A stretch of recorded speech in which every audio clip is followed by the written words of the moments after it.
Shagit MG Mr Ives bamaze imyaka ingahe muri komite nta kibazo jewe umuntu wese ansavye nimero ni beshi hano mujara abahungu beshi bataye indero bakunda kunsaba inimero za Vibaye kandi baba bazi ko dukunda bihanitse namutwaye ahabwo bambe twagiye muri TASV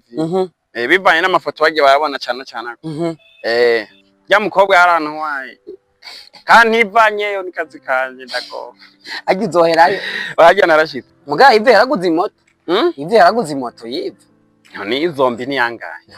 nyine mwayikomeze gose umuguru umva ntagenda n'amaguru ari umustar ya Ive nawe ni fresh respect kuko kandi n'Imana iravuga ngo ni watubwe nzogira gute nzoguheba barero mu muji uzi kuhaba urondere nimba arayo makeya umenye ingene ubaho kuko ejo ubuzima buzohinduka umva uko umuntu abayeho uyu munsi mwibaze ejo ngo ni kuzobura uzokwevoriwa canke nukurondera nona n'ubuzima abanyamuji twabasanze mu muji tubishinge kandi bo bararose kabisa baraduhe